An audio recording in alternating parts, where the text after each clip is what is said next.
came to the Delhi Sultanate, these Delhi Sultans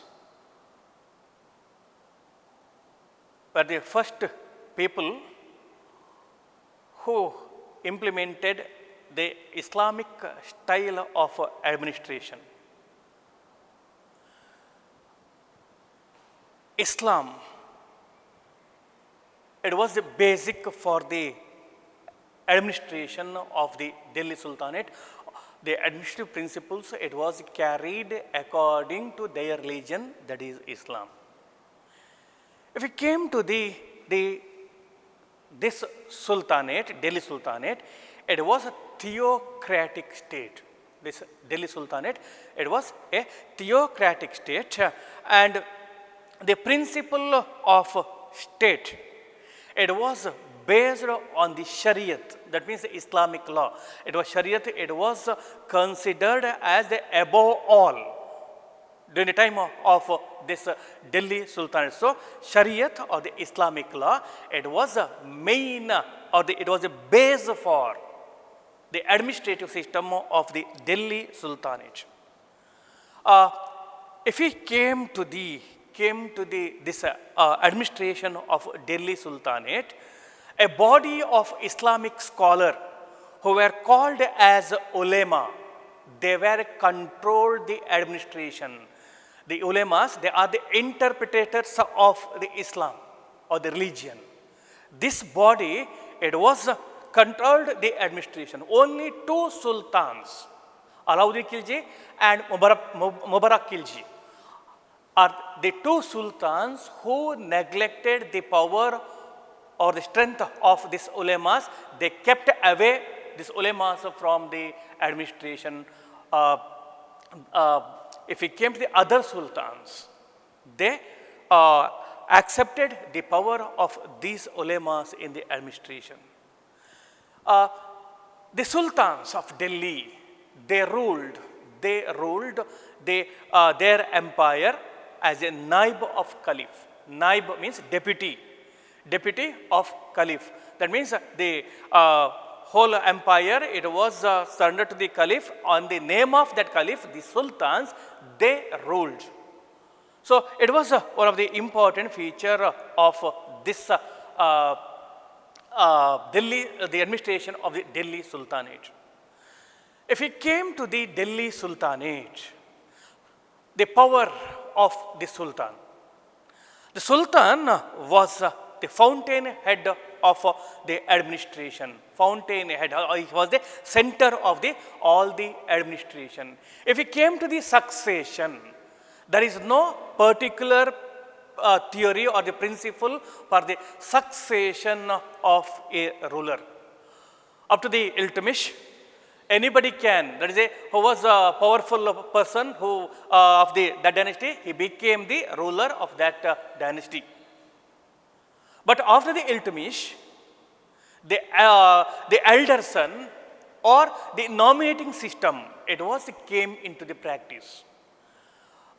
Sometimes there is a elder son, he was the rightful heir to the throne, but he was incapable person. The ruler, the sultan, he appointed his successor. For example, Razia Sultan, she was appointed by Iltutmish and others. Iltutmish with the consent of the ulemas and nobles of the Delhi court. So such a condition, it was also prevailed in the Delhi Sultanate. As I told, that is the ulemas, they were played an important role in the administration. Administration, it was guided by the ulemas. But sometimes these ulemas, they were used Sultan for their benefit. Sultan was exploited by the ulemas. So for that purpose, Alauddin Khilji, he kept away these ulemas for the administration. This Sultan, he was assisted in the administration, he was assisted by many officials. There was a cabinet, there is a council of minister in the time of Delhi Sultanate. A number of sultans, that is ministers, they had the charge of the different aspect. For example, if he came to the wazir, he was the prime minister and he was in charge of revenue and finance. The Mamalik, he was the head of the military department. Amir-e-Majlis, he was in charge of royal fort and the conferences. That means they are receiving and treating the ambassadors and meeting of the Sultan with the that ambassadors and others. Other provisions were made by this Majlis. And Barid-e-Mamalik, he was the state head of the state news agency. All the news, that means it was information from the spies and others. It was given to this Mamalik, and he reported to the Sultan. Then Dabir-e-Mamalik, he was the head of the royal correspondence, various orders and other aspects which was issued by the Sultan. It was dispatched to the provinces and other level of the administration. Then if he came to the Sadur, he was in charge of religious matters and endowments. Endowment, that means he was in charge of religious endowments, that is the donations and other aspects which was given by the Sultan. It was awarded by the Sultan. It was looked after by this Sadr. And Qazi ul Qazat, he was the Chief Justice. This person, he was the minister who was called as the Qazi ul Qazat. He was the Chief Justice of the empire. Then if he came to the income of the state, there are many sources of income, many sources of income in the Delhi Sultanate. Among them, land revenue. Land revenue, it was one of the important source of the income of royal treasury.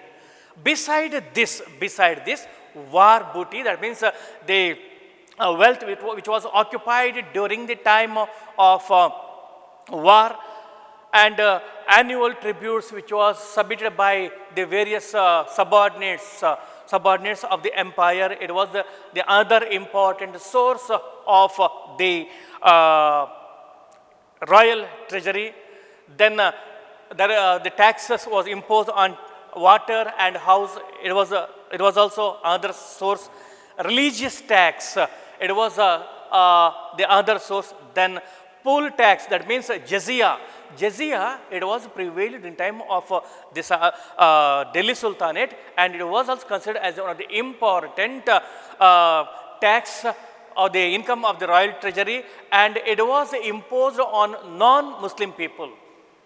Non-Muslim people, it was the tax which was collected, which was known as the jizya. These are some important source of the income of royal treasury. The payment of the taxation. These taxes, they may be paid in the cash or kind. There is a choice to the people for the payment of the taxes. The people, they may be paid these taxes in cash or kind. So these are about the revenue or the sources of the income. Then if we came to the justice, in the field of the justice, Sultan was the highest authority in the justice. He was the Supreme Court of that period. There is no authority upon this Sultan. So this Sultan, he was imparted justice with the help of Qazi ul Qazat.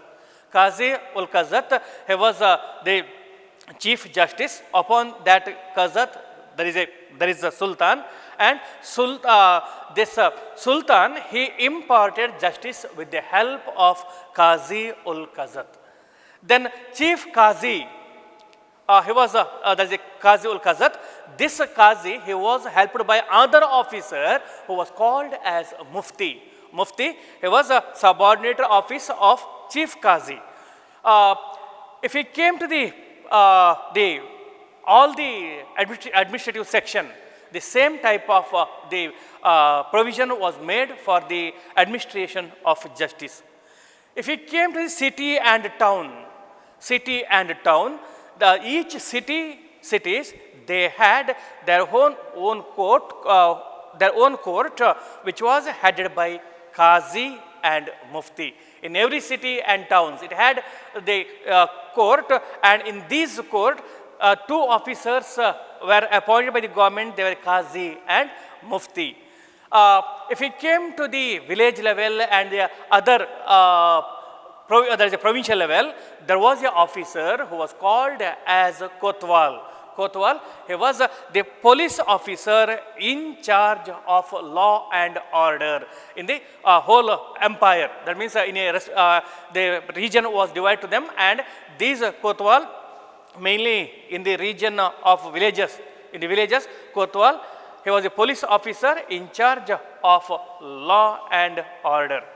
Then if he came to the army, if it came central administration, army, it was one of the important, the strength of the Delhi Sultanate, it was mainly depended on the strength of army.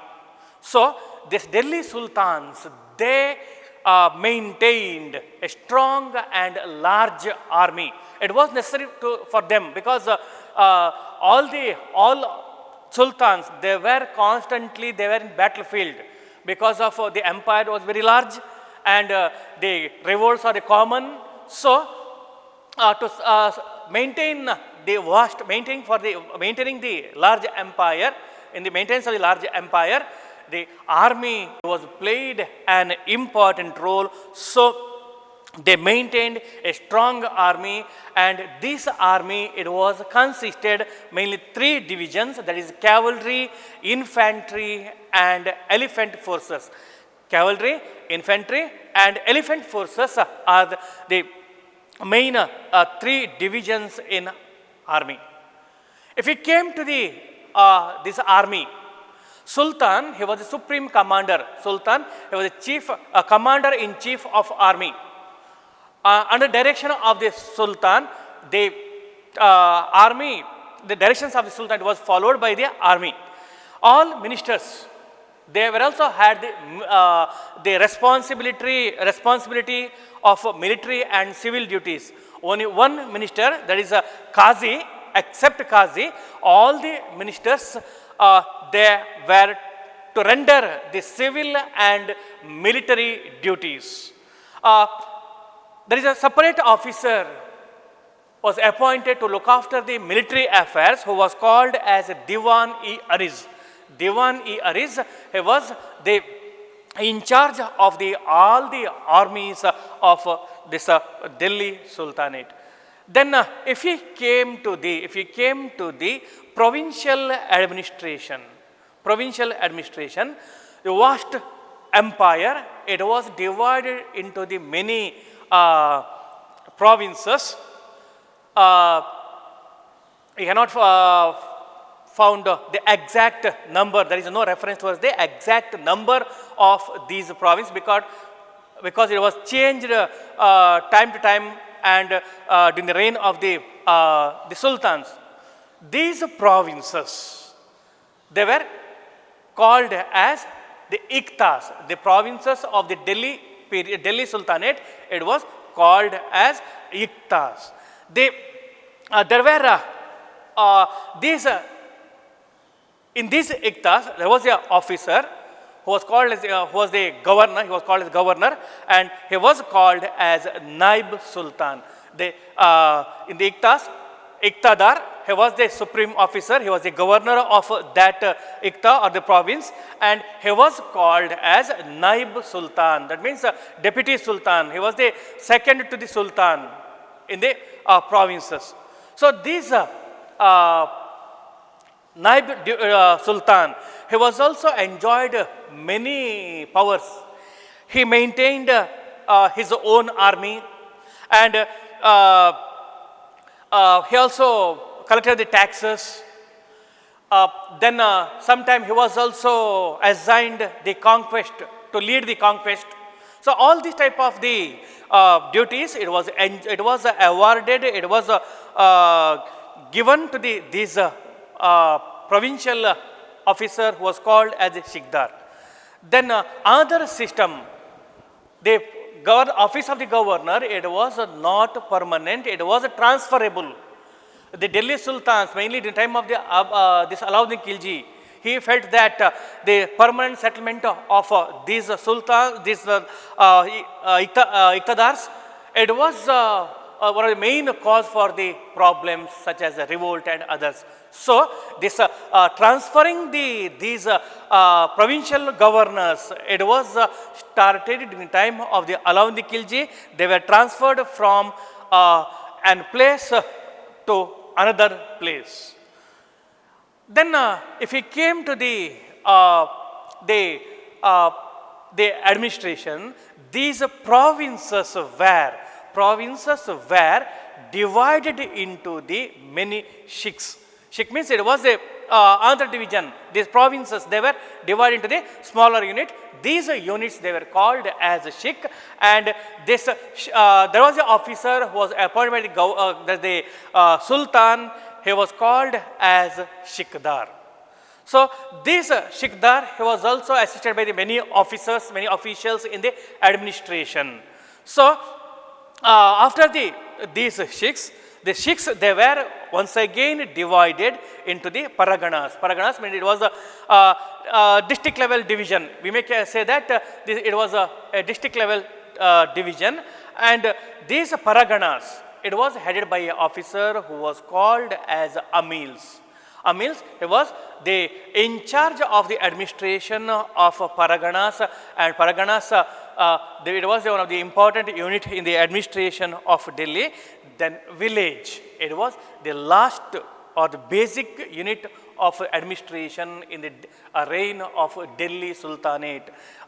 These villages, they were the basic unit of the administration, and in that village, in every village, Chaudhary, Patwari, Chaukidar, etc., they were the important officers in the village.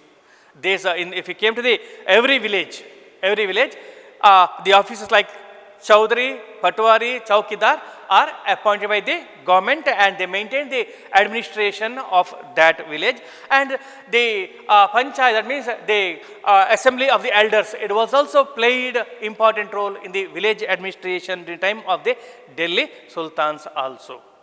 Then if we came to the another important aspect of Delhi Sultanate, it was the literature. Delhi Sultans, they patronized many scholars. And it was it was caused for it was witnessed the growth of Persian, of vernacular languages. The main language, it was a Persian language, and with this Persian language, other local languages of India, they were also developed. They were also developed during the period of the Delhi Sultanate.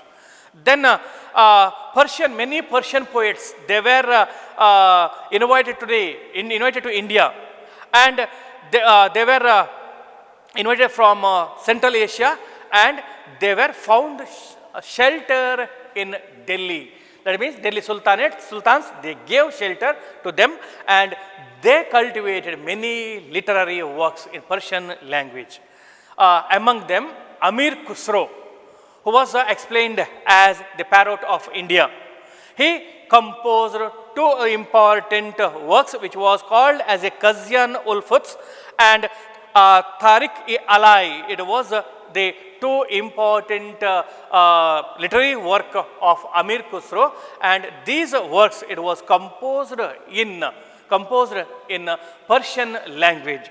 So it was one of the other important there is a Persian scholar who was patronized by this Delhi Sultans. Then if we came to the other important scholars who were patronized during the time of this Delhi Sultans, they are Amir Hassan Dehlavi. He was famous for sonnets. He composed many sonnets. This Dehlavi, he was famous for the sonnets. Then Badruddin Maulana, then Mayuddin Umrani and Hassan Nizami were the some other famous Persian writers. If we came to the Badruddin, then Maulana Mayuddin, then Umrani and Hassan Nizami. They were some important Persian writers who were patronized in the time of Delhi Sultan period. Then if we came to the Delhi Sultans, some of the sultans, they were themselves the scholars. If we came to the Muhammad bin Tughlaq, then Firoz Shah Tughlaq, they were the great scholars. They also composed many literary works during the time literary works. Then if we came to the another famous historian who was two historians are there, Ziauddin Barani and Ibn Battuta. They were the two historians who were patronized by the Delhi Sultanate. Both Barani and Ibn Battuta, they gave the valuable information about this Muhammad bin Tughlaq and other sultans. So they were the two important great historians. Then Shams-e Siraj Asif, Siraj Asif, he completed a work, uncompleted work of Barani, which was called as Tariq-e Firoz Shahi. Shams-e Siraj Asif, he completed the work which was not completed by Barani. It was uncompleted work of Barani, that is Tariq Firoz Shahi. This was completed by him. Then if we came to the other sector, that is a Hinduism or Sanskrit literature, Bhakti movement. It was one of the important movement in the time of the Delhi Sultanate. Then this Bhakti movement, it was helped for the development of the vernacular languages, that is the local languages of India. So these leaders, the pioneers of this Bhakti movement, they composed devotional songs in their languages. And it was one of the important contribution of the leaders of the Bhakti movement for the development of their own language, which was called as the vernacular language.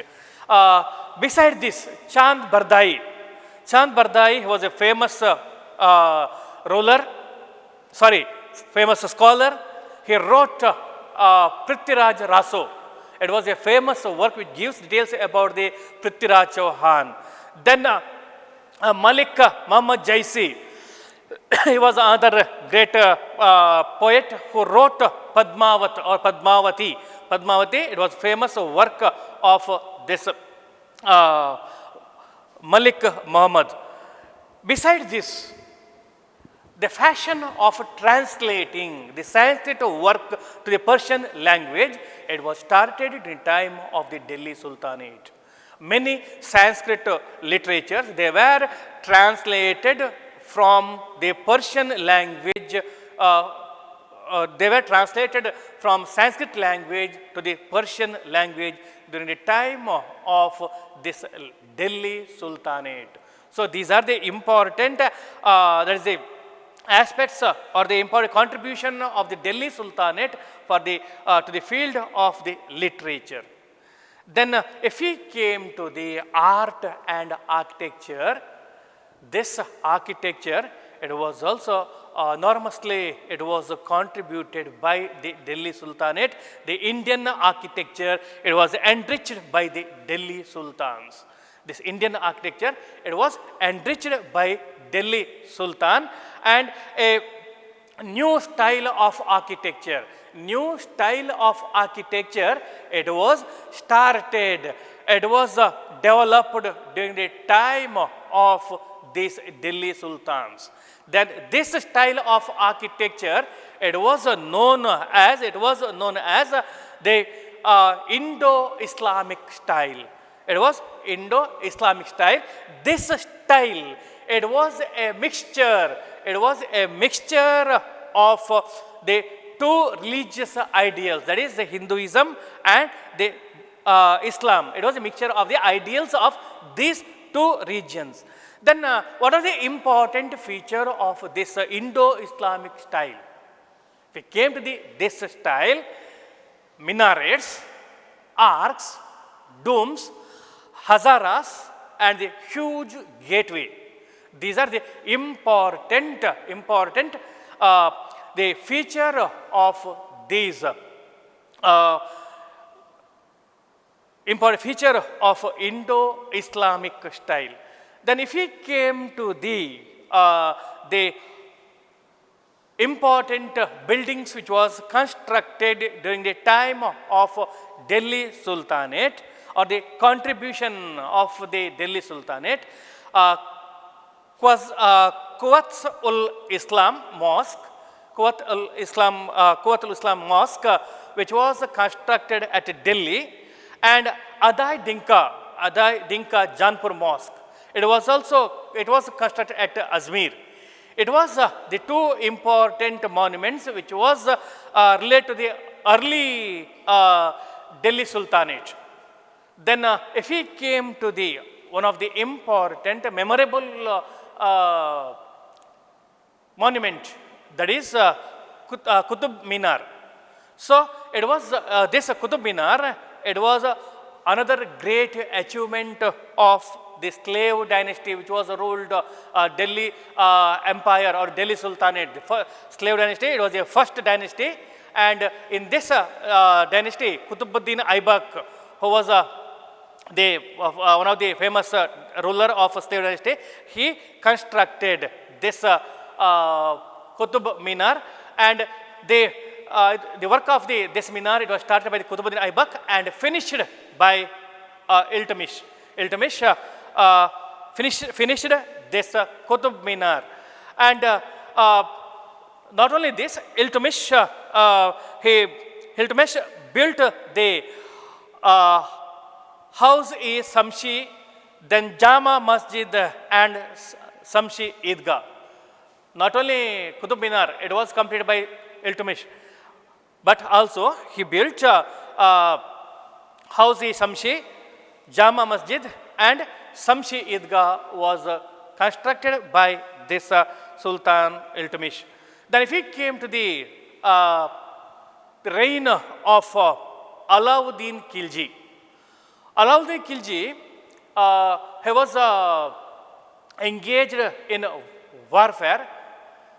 At the same time, he also made an elaborate contribution to the art and architecture of India. He built Hazar Sitam Palace.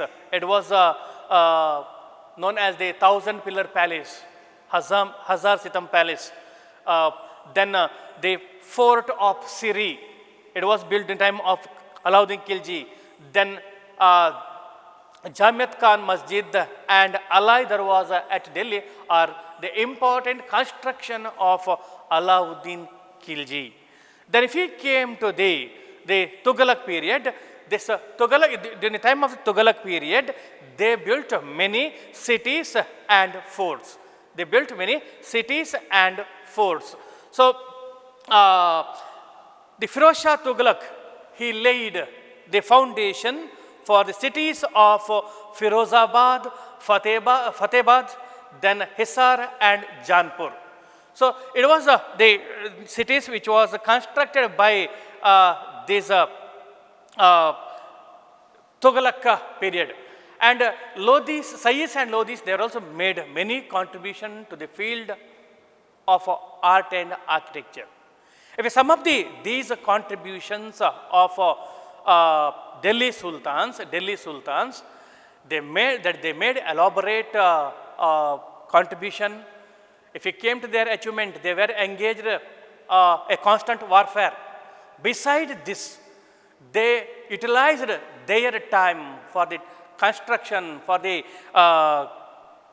giving the importance to the art and architecture. As we know that the Indo-Islamic style, it was developed due to their interest. The many cities, many buildings which was found in Delhi and surrounding area. These are the very important contributions. Considering all these contributions, both political and the cultural, these Delhi Sultans, they reserved a place in our Indian history, and their administration, their contribution, their political achievement became one of the important milestone in Indian history. Thank you.